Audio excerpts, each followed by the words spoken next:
Hello friends, welcome to Manoj Gupta Academy. Today we are going to start with Algebra, Class 10, Chapter number 4, Financial Planning. इसमें हम लोग आज basic part 1 करने वाले हैं। Practice set 4.1 के पहले के जितने भी बेसिक पार्ट हैं वो अब इस चैप्टर में हम लोग करने वाले हैं, ये पार्ट में हम लोग करने वाले हैं। सो फ्रेंड्स, हम लोग चालू करते हैं फाइनेंशियल प्लानिंग।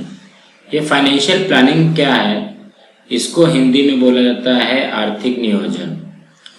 तो हिंदी मीडियम वाले अपने हिंदी के बुक्स और इंग्लिश मीडियम वाले इंग्लिश का बुक अपने साथ में रख करके फिर इसको पढ़ेंगे।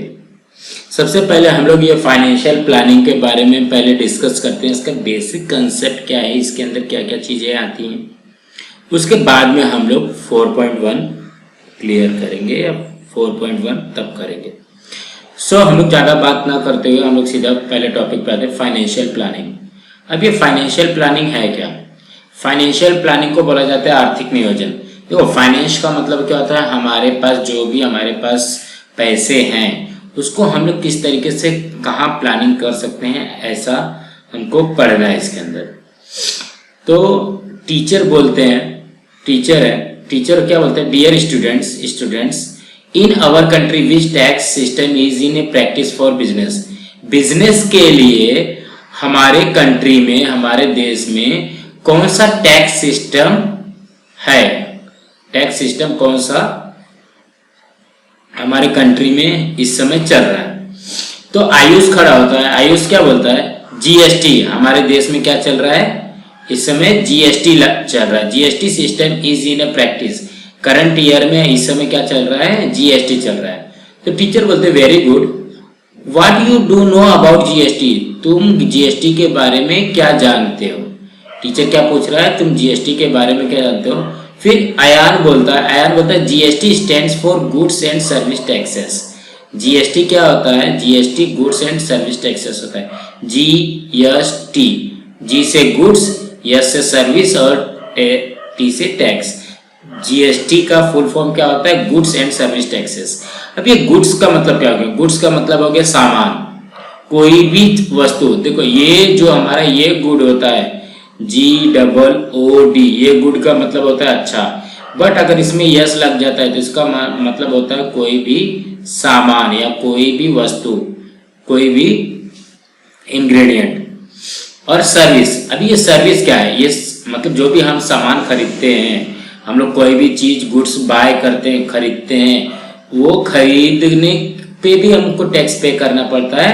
और जो भी हम सर्विस प्रोवाइड करते हैं, सर्विस प्रोवाइड करने का मतलब क्या हो गया, जैसे हमारा केबल टीवी वाला हो गया, फिर एयरटेल वाला हो गया, फिर जियो वाला हो गया, जितने भी सिम प्रोवाइड करते हैं जिस तरीके से, तो इन लोग क्या करते हैं, इन लोग सर्विस प्रोवाइड करते हैं। फिर टीचर हो गए, फिर डॉक्टर हो गए, तो ये सब क्या करते हैं, ये सर्विस प्रोवाइड करते हैं। तो ये क्या हो जाएगा, ये गुड्स हो जाएगा, गुड्स के ऊपर टैक्स, और ये जो है सर्विस के ऊपर टैक्स। इस तरीके से सबको मिला करके उन्होंने क्या कर दिया, जीएसटी कर दिया। तो फिर ऐसा बताइए, yes the whole country follow the same tax levy system. ये पूरे वर्ल्ड में, ये पूरे देश में ये वाला सिस्टम, हमारा टैक्स लेवी सिस्टम चल रहा है, पूरे देश में यही सिस्टम चल रहा है। क्या किया गया, GST, one nation one tax and one market. One nation one tax one market, एक देश एक टैक्स और एक बाजार, एक मतलब एक ही टैक्स लगेगा। सिर्फ कौन सा टैक्स लगेगा, जीएसटी लगेगा। तो टीचर बोलते हैं correct, before GST every state had a variety of taxes. जब जीएसटी नहीं लगा था तो बहुत सारे टैक्सेस हमारे ऊपर लागू हुए थे। Levied at a different stage of the trading, हर एक ट्रेडिंग के ऊपर, हर एक स्टेज के ऊपर डिफरेंट टैक्सेस लगे थे। कब, जीएसटी आने के पहले। Observe that picture and given below, हमको नीचे एक पिक्चर दिया हुआ है, and tell which taxes exist before GST. GST के पहले कौन कौन से टैक्स लगे थे वो हमको देखना है। And now are subsumed in GST, अब क्या हो गया, जितने भी पहले टैक्सेस लगते थे सबको मर्ज करके जीएसटी में इंक्लूड कर दिया। मतलब पहले बहुत सारे टैक्सेस लगते थे, बहुत सारे टैक्सेस को कम करके सिर्फ एक सीधा सा जीएसटी वैलिड कर दिया। तो सफीक बोलता है taxes that existed before where is excise duty. Excise duty था पहले, कस्टम ड्यूटी था, वैट था, इंटरटेनमेंट टैक्स था, सेंट्रल सेल्स टैक्स था, सर्विस टैक्सेस थे, ऑक्ट्राय, ये इतने सारे मतलब पहले टैक्सेस लगते थे। और अब क्या हो गया है, जीएसटी में मतलब ये सारे टैक्सेस को प्लस करके, सारे टैक्सेस को एक करके अब सिर्फ एक ही टैक्स लगता है। इतने सारे टैक्सेस लगाने की जरूरत नहीं है, सिर्फ एक ही नाम दे दिया है GST. Teacher all this taxes are subsumed under GST. जितने भी ये टैक्स लगे हुए हैं सबके सब क्या हो गया है, जीएसटी के अंडर आ गया है, जीएसटी में ही सब हो गया है। That is why GST is a one nation, one nation one tax and one market. ये इसका लोगो बनाया गया, one nation one tax and one market के अंदर ही क्या है हमारा, ये जीएसटी है। GST is effect from 1 July 2017। GST कब से लागू किया गया, कब से हमारे कंट्री में आया है, 1 जुलाई 2017 से जीएसटी हमारे कंट्री में आया है। अब ये ड्राइंग को थोड़ा सा समझ लेते हैं।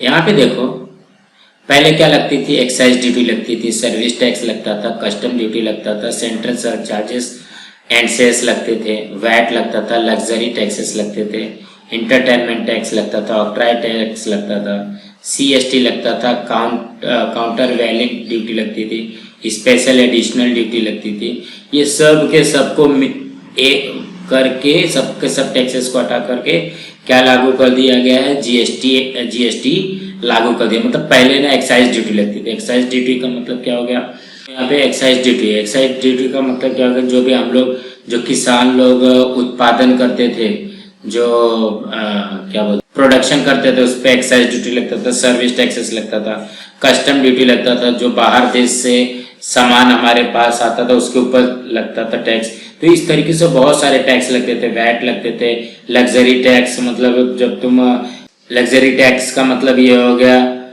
जब तुम होटल वगैरह में रुकते हो तो उसका टैक्स लगता है, इंटरटेनमेंट टैक्स लगता है। इंटरटेनमेंट टैक्स मतलब हो गया पिक्चर वगैरह पे, मूवी वगैरह पे जो टैक्सेस पे करते हैं, और ऑक्ट्राय पे। तो कहने का क्या मतलब है, जितने भी टैक्सेस पहले लगते थे इसमें से थोड़े बहुत टैक्स दिखाए गए हैं। जितने भी टैक्सेस लगते थे सबके सबको हटा करके क्या कर दिया गया है, जीएसटी लागू कर दिया, गुड्स एंड सर्विस टैक्सेस। अब यहाँ पे देखिए, यहाँ पे एक टैक्स इनवॉइस दिया गया है, एक बिल दी गई है, tax invoice for goods purchase. किसी ने गुड्स को परचेस किया है तो इस तरीके से उसको बिल मिलते हैं। जैसे तुम लोग भी अगर डीमार्ट या मॉल वगैरह से कोई भी प्रोडक्ट खरीदते हो तो इस तरीके से तुमको बिल मिलेंगे। तो यहाँ पे क्या है, यहाँ पे सप्लायर का नाम है। सप्लायर का नाम मीन्स क्या, कि कहाँ से हमने खरीदा है। तो हमने कहाँ से खरीदा है, A to Z sweet mart से खरीदा है। उसका एड्रेस दिया है 143 शिवाजी रास्ता, मुंबई 45001 महाराष्ट्र। उसका मोबाइल नंबर दिया गया है एंड ईमेल आईडी दिया गया है। ठीक है, ये सारी चीज़ें तो आप लोगों को पता है। उसके बाद इनवॉइस नंबर है। इनवॉइस नंबर का मतलब क्या हो गया, बिल नंबर। तो बिल नंबर हर एक का अलग अलग हो सकता है। यहाँ पे इनवॉइस डेट दिया गया है और ये है जीएसटी IN नंबर, हाँ, जीएसटी आइडेंटिफिकेशन नंबर। तो ये जीएसटी IN हम लोग थोड़ी देर बाद देखेंगे। तो सबसे पहले इसमें देख लेते कि किस तरीके से हमारा जो जीएसटी है वो हमारे ऊपर लागू किया जाता है। अब यहाँ पे देखो, यहाँ ये क्या है, ये सीरियल नंबर है, ये HSN कोड है, name of product, rate, quantity, quantity का मतलब कितना लिया जा रहा है वो, और टैक्सेबल अमाउंट कितना है, किस अमाउंट पे हमारा जीएसटी लगेगा। उसके बाद है CGST है, SGST है एंड टोटल रुपीस है। तो ये अभी हम लोग पढ़ लेते हैं, इसके बाद में हम लोग इसको पहले देख लेते हैं, उसके बाद में हम लोग देखेंगे कि CGST क्या होता है और SGST क्या होता है। ये GST में टू टाइप्स के होते हैं, एक CGST है, एक SGST है। जो CGST होता है, CGST क्या होता है, सेंट्रल गवर्नमेंट का टैक्स होता है। सेंट्रल गवर्नमेंट का टैक्स मतलब ये टैक्स जाता है दिल्ली, हमारा सेंट्रल डिपार्टमेंट कहाँ पे है, दिल्ली है, तो वहाँ पे ये टैक्स जाता है। और यस जीएसटी का मतलब क्या हो गया, स्टेट जीएसटी। यस जीएसटी का मीन्स क्या हो गया, स्टेट जीएसटी। स्टेट हमारा क्या है, हमारा स्टेट है महाराष्ट्र। इसका मतलब ये जो ये पैसे रहेंगे, ये जो टैक्स है 5 रुपीज़ 11.20, यहाँ पे भी 5 रुपीज़ 11.20, ये वाला जो 41.70 रुपीज़ है ये सेंट्रल गवर्नमेंट को जाएगा, और ये जो 41.70 रुपीज़ है ये स्टेट गवर्नमेंट को जाएगा। देखो यहाँ पे हम लोग महाराष्ट्र में हैं तो ये महाराष्ट्र गवर्नमेंट को जाएगा। अगर यहाँ पे अगर यूपी गवर्नमेंट में अगर ये हम प्रोडक्ट कोई खरीदे होते तब ये किसको जाता था, एसजीएसटी किसको जाता था, यूपी को जाता था। केरल में खरीदे होते तो कर्नाटक को जाता था। तो हर एक का अपना अपना स्टेट होता है और वहाँ पे ये जाएगा। दिल्ली में खरीदे होते तो ये सीजीएसटी भी दिल्ली में जाएगा और एसजीएसटी भी दिल्ली में जाएगा। पंजाब में खरीदोगे तो एसजीएसटी पंजाब के लिए जाएगा और सीजीएसटी दिल्ली में जाएगा। तो इस तरीके से है। उसके बाद क्या है, यहाँ पे एचएसएन कोड है। तो ये एचएसएन कोड हम लोग बाद में देखते हैं। ये एक प्रकार का कोड होता है, ठीक है। अब हमने क्या खरीदे, पेड़े खरीदे हैं। पेड़े का 1 kg का रेट कितना है, 400 रुपीज़ है, और हमने खरीदा कितना है, 500 ग्राम, मतलब हाफ केजी खरीदा है। हाफ केजी जब 400 रुपीज़ पर केजी है, 400 रुपये किलो है, तो आधे किलो का कितना हो जाएगा, 200 हो जाएगा, 200 हो जाएगा। ये 200 का 2.5%, 200 का 2.5% निकाला तो यहाँ पे आएगा 5 रुपीज़, और यहाँ पे भी 2.5% निकाला तो ये आ जाएगा 5 रुपीज़। तो ये आ जाएगा 200 + 5 + 5। यहाँ पे देखो ये 200 रुपीज़ है, उसका 5% निकाल 2.5% निकाला 5 रुपीज़, और इसका 2.5% निकाला तो 5 रुपीज़। तो ये कितना हो गया, 200 + 5 + 5 210। फिर यहाँ पे एक चॉकलेट है, चॉकलेट 80 रुपीज़ का है। कितना पीस खरीदा है, एक ही पीस खरीदा है चॉकलेट का, तो टैक्सेबल अमाउंट कितना हो जाएगा, 80 रुपीज़ हो जाएगा। उसका 14%, 18 रुपीज़ का 14% आएगा 11 रुपीज़ 20 पैसे। और CGST के लिए हो गया 11 रुपीज़ 20 पैसे, और SGST के लिए भी हो गया 11 रुपीज़ 20 पैसे। तो 80 रुपीज़ + 1120 + 1120, तो ये हो जाएगा 102 रुपीज़ 102 रुपीज़ एंड 40 पैसे। फिर उसके बाद एक आइसक्रीम लिया है 200 रुपीज़ उसके प्राइस है, और 1 पैक ही लिया है, मतलब एक पैक लिया हुआ है। तो ये आइसक्रीम का हो गया 200 रुपीज़ टैक्सेबल अमाउंट हो जाएगा। उसमें 9% पे किया है, 9% क्या हो गया, CGST में जाएगा तो 200 का 9% 18 रुपीज़, और SGST में भी 9% जाएगा तो ये 80 रुपीज़। 18 236, और इसको प्लस करने के बाद 236 आ जाएगा। 18 36 + 200 236। उसके बाद में यहाँ पे ब्रेड है 35 रुपीज़ उसका चार्ज है, 1 पैक लिया है। इसमें 0% लगा है इंटरेस्ट। ये जो CGST SGST है इसका कितना है, 0% है, तो यहाँ पे 35 रुपीज़ आ गया, ठीक है। उसके बाद है बटर है, बटर हाफ केजी लिया है, नहीं सॉरी, बटर 500 रुपीज़ पर केजी है और 250 ग्राम लिया है। तो 1 kg का 500 रुपीज़, तो 250 ग्राम का पाव किलो का कितना हो जाएगा, 125 रुपीज़ हो जाएगा। 125 रुपीज़ का 6% 7 रुपीज़ 50 पैसा हो जाएगा, और इसका भी 6% 7 रुपीज़ 50 पैसा हो जाएगा। तो 7 रुपीज़ 50 पैसा, 7 रुपीज़ 50 पैसा, 14 + 1 15 रुपीज़, और ये 125 + 15 140 रुपीज़। अब इसी का टोटल कर दो तो 7 टोटल, मतलब ये अमाउंट है 723.40, ये कस्टमर को पे करना पड़ेगा, और 41.70 रुपीज़ जो है ये सेंट्रल गवर्नमेंट को जाएगा, दिल्ली को जाएगा, और ये 41.70 है ये महाराष्ट्र को जाएगा, महाराष्ट्र स्टेट को जाएगा। तो कहने का क्या मतलब है, इस तरीके से हमारा SGST CGST वैलिड होता है। अब यहाँ पे आप लोगों ने नोटिस किया होगा कि ये भी 2.5%, ये भी 2.5%, ये 14%, ये भी 14%, ये 9%, ये भी 9%, मतलब जितना CGST रहता है उतना ही SGST है। तो यहाँ पे जितना भी CGST रहेगा उतना ही क्या हो जाएगा, SGST हो जाएगा।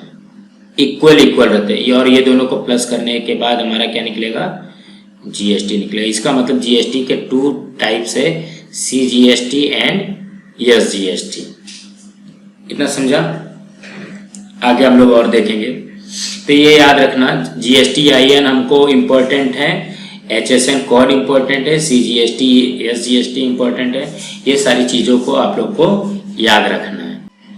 अब यहाँ पे देखो क्या दिया गया है, वेद। वेद क्या बोलता है, in the invoice we see some new words. ये जो हमने अभी जस्ट बिल देखा, बिल के अंदर क्या है, कुछ न्यू वर्ड्स है, प्लीज एक्सप्लेन देम। वो टीचर को बोल रहा है इसको एक्सप्लेन करो, और टीचर बोलता है CGST, SGST are the 2 components of GST। इसका मतलब क्या हो गया, GST के 2 टाइप्स है, एक है CGST है और सेकंड है SGST। ठीक है, GST is central goods and service taxes. ये CGST क्या है, CGST is central goods and service tax, मतलब वही गुड्स एंड सर्विस टैक्स के आगे सी का फुल फॉर्म सेंट्रल लगा दिया गया, तो central goods and service tax which is to be paid to the central government. ये हम किसको पेड करते हैं, सेंट्रल गवर्नमेंट को पेड करते हैं, मीन्स ये दिल्ली को पे करते हैं। ठीक है, वेयर एज एसजीएसटी क्या आता है हमारा, एसजीएसटी क्या होता है, स्टेट जीएसटी होता है। ये क्या हो जाएगा, state goods and service tax. ये क्या होता है, state goods and service tax होता है, which is to be paid of the state government. और ये किसको पेड किया जाता है, स्टेट गवर्नमेंट। ये हमारा कौन सा स्टेट है, ये हमारा महाराष्ट्र स्टेट है, तो ये किसको पे किया जाएगा, महाराष्ट्र स्टेट को पे किया जाएगा। अगर यूपी का रहता तो यूपी गवर्नमेंट को हो जाता, तो बिहार का रहेगा बिहार गवर्नमेंट को जाएगा, इसी तरीके से होगा। What is in the rightmost corner with the long Q numbers and alphabets? ये जो हमारा ये GST-IN अभी जस्ट मैंने दिखाया, वो क्या चीज है, एक रिया पूछ रही है। तो टीचर बोलते हैं इट इज अ GST-IN। जो इनवॉइस में लेफ्ट राइट साइड में जो देखोगे कॉर्नर पे है, वो क्या है, GST-IN है। ये क्या है, डीलर्स आइडेंटिफिकेशन नंबर। जो बड़े बड़े डीलर्स रहते हैं उनका आइडेंटिफिकेशन नंबर रहता है। GST-IN होता क्या है, वो होता है गुड्स एंड सर्विस टैक्स, उसका GST का फुल फॉर्म हो गया। उसके बाद है IN का मतलब क्या हो गया, आइडेंटिफिकेशन नंबर। GST-IN का फुल फॉर्म क्या हो गया, goods and service tax identification number. GST-IN is a mandatory for the dealers whose annual turnover is a previous financial year exceeds ₹20 lakh। GST-IN number सिर्फ उसी को मिलता है जिसका 20 लाख रुपीज से ज्यादा का इनकम होगा, टर्नओवर होगा। टर्नओवर का मतलब क्या होगा, जिसका वो जो 20 लाख रुपीज से ज्यादा वो बिजनेस करता हो। यू नो पैन, तुम लोग को पता होगा कि पैन देखो इस तरह का होता है पैन। तो ये जो ये यहाँ पे देखो पैन में क्या लिखा गया है, देखो यू नो दैट पैन। ये जो पैन है तो ये क्या है, ये पैन है। पैन का मतलब क्या हो गया, परमानेंट अकाउंट नंबर।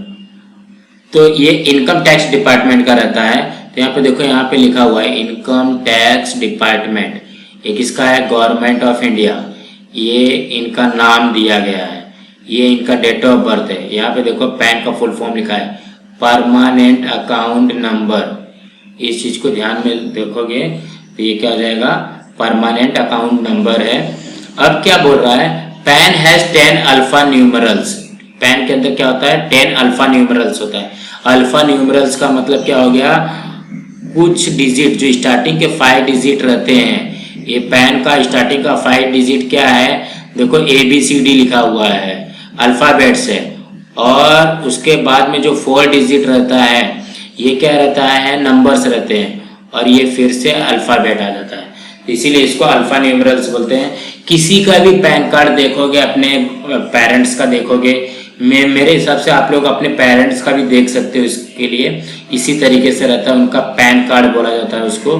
तो इसके अंदर ना स्टार्टिंग के जो 5 डिजिट रहते हैं वो अल्फ़ाबेट्स रहते हैं, उसके बाद का 4 डिजिट जो है ये नंबर्स रहते हैं, और जो लास्ट का 1 डिजिट रहता है ये क्या रहता है हमारा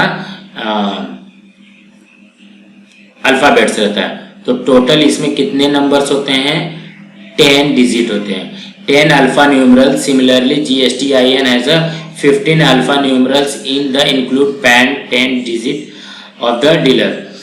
जो GST बनता है, देखो पैन कार्ड में कितना था? पैन में 10 नंबर्स थे, ठीक है, 10 नंबर्स थे। और जो GSTIN जिसका भी बनता है उसके अंदर कितने नंबर्स होते हैं? 15 अल्फा न्यूमरल्स होते हैं, 15 डिजिट का वो रहता है। उसके अंदर जो 10 डिजिट रहता है वो किसका रहेगा? वो पैन कार्ड का ही 10 डिजिट रहता है। इतना समझा? अब यहाँ पे देखो, एक डीलर का यहाँ पे हमारा GSTIN नंबर दिया हुआ है।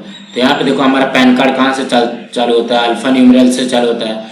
तो यहाँ से लेकर के ये यहाँ तक, एच तक, ये जो देखो 1 2 3 4 5 जो है अल्फ़ाबेट हो गया, 1 2 3 4 ये नंबर्स हो गए, और ये लास्ट का अल्फ़ाबेट, मतलब पहला ABCD में आ जाएगा। किसी का भी उठा करके पैन कार्ड देखोगे तो इस तरीके से रहता है। तो ये जो 10 डिजिट है ये क्या है? ये पैन कार्ड का नंबर है। और ये जो बचा कितना 1 2 3 इस साइड बचा, ये 27 इस साइड है। तो ये 27 मतलब ये 2 डिजिट हो गया, ठीक है। ये 2 डिजिट का है स्टेट कोड है। ये स्टेट कोड जो ये 27 है, 27 कहाँ का कोड है? 27 महाराष्ट्र का कोड। जैसे अभी देखो ये जो 27 कितना किसका है? महाराष्ट्र का है। और मध्य प्रदेश का कितना है? 23 है। और पंजाब का क्या है? 03 है, मतलब 3 है। उत्तर प्रदेश का कितना है? 9 है। उत्तराखंड का कितना है? 5 है। आंध्र प्रदेश का कितना है? 37 है। इस तरीके से ये मतलब कोड हर एक जगह का अलग अलग होता है। उसके बाद ये जो 1 है, 1 यहाँ पे 1 का मतलब ये होता है कि उन्होंने रजिस्ट्रेशन कराया है। 1 क्या दर्शाता है? कि इसका एक रजिस्ट्रेशन है। अगर तुमने अपने पैन कार्ड पे 2 रजिस्ट्रेशन किया रहेगा, 2 रजिस्ट्रेशन किया रहेगा तो यहाँ पे 2 आएगा, 3 रजिस्ट्रेशन किया रहेगा तो 3 आएगा। फिर ये क्या है? Z क्या होता है? ये Z बाय डिफॉल्ट आता है। और जो ये 5 है ये check sum digit confirms validity GSTIN when enters on the GST portal. ये हमारे काम का नहीं है। GST पोर्टल पे हमारा GSTIN जो है वो वैलिड है कि नहीं है वो कंफर्म करके बताता है। यहाँ पे देखो note here 27 is the state code of Maharashtra. From 27 one can understand that person on the form register in Maharashtra. ये जो GSTIN है वो GST नंबर देख करके ही हम बता सकते हैं कि ये कौन से स्टेट का डीलर है। अब टीचर क्या बोलते हैं? All goods are classified by giving the numeral code called HSN। हर एक प्रोडक्ट के पीछे एक HSN कोड लिखा हुआ होता है। जैसे कि आप लोग कोई भी इंस्ट्रूमेंट लोगे, कोई भी बुक लोगे ना, तो उसके पीछे एक प्रकार का कोड लिखा रहता है, और वो कोड जो होता है HSN कोड होता है। Is to be quoted in the tax invoice. और ये क्या होता है? टैक्स इनवॉइस में इसको लिखा जाता है। तो full form of HSN is a harmonised system of nomenclature. HSN का फुल फॉर्म क्या है? Harmonised system of nomenclature. उसको एक पर्टिकुलर नंबर दे दिया जाता है। जोसेफ, अब जोसेफ क्या बोलता है? As usual there is the name of the shop. यहाँ पे शॉप का नाम दिया गया है, एड्रेस दिया गया है, स्टेट दिया गया है, डेट दिया गया है, इनवॉइस नंबर दिया गया मतलब बिल का नंबर दिया गया है, मोबाइल नंबर दिया गया है, and email ID also in the tax invoice. मतलब टैक्स इनवॉइस के अंदर जोसेफ बोल रहा है कि ये सारी चीजें भी दी गई है। Teacher, now we will see the how GST is charge. अब हम लोग क्या देखते हैं कि GST किस तरीके से चार्ज करता है, कौन से प्रोडक्ट पे कितना GST चार्ज करता है। Each product in the bill, observe the given bill. जो इसके पहले हम लोग ने अभी बिल को देखा उसको ऑब्जर्व करके fill in the box in the appropriate number. हमको इसमें फिर से नंबर मतलब ऊपर जो बिल दिया हुआ है, जो इसके पहले हम लोग ने बिल को देखा उसी को ही हमको फिर से उसका नंबर यहाँ पे फिल करना है। प्राइस ऑफ 1 kg ऑफ पेड़े 400 रुपीज। 1 kg पेड़े का प्राइस है 400। Therefore cost of the 500 gram मतलब हाफ kg का कितना हो जाएगा 200 रुपीस हो जाएगा। तो हम लोग चलते हैं, इसको पहले फिल कर लेते हैं। आप लोग जो पेज नंबर पे जो बिल दिया हुआ है, बिल को भी साथ साथ में देखते रहिए। यहाँ पे क्या लिखा हुआ है, CGST at the rate of 2.5%। अगर 2.5% अगर हम लोग निकालते हैं, 200 का 2.5% निकालेंगे तो कितना हो जाएगा, ये हो जाएगा 5 रुपीस। ठीक है। Then SGST is the rate of the 2.5%। यहाँ पे क्या आ जाएगा 2.5%। SGST जो है 2.5% का कितना हो जाएगा 5 रुपीस हो जाएगा। It means that the GST is a पेड़े। GST का पेड़ा कितना बनेगा, पेड़े के ऊपर GST कितना बनेगा, SGST का 2.5 और 2.5 CGST का टोटल GST कितना हो जाएगा, दोनों का प्लस करने के बाद में 5% बनेगा। And hints the total is GST। Total GST कितना रुपीस लग जाएगा, 10 रुपीस लगेगा। मतलब 200 का 2.5% CGST हो गया, 200 का 2.5% SGST हो गया, और ये दोनों को प्लस करने के बाद 5 + 5 = 10। ये 10 रुपीस किसका अमाउंट आएगा, GST का आएगा। अब क्या बोला गया है, the rate of GST on a chocolate is. Chocolate के ऊपर कितना GST लग रहा है, 28% लग रहा है। कितना लग रहा है, 28% लग रहा है। Hence the total GST is, total GST कितना आएगा, यहाँ पे 80 रुपीस का 14% 11.20 था, और SGST भी 11.20 था। तो 11.20 और 11.20 तो कितना हो जाएगा, 11 22, तो ये हो जाएगा 22 रुपीस 40 पैसा। यहाँ पे आएगा 22 रुपीस 40 पैसा।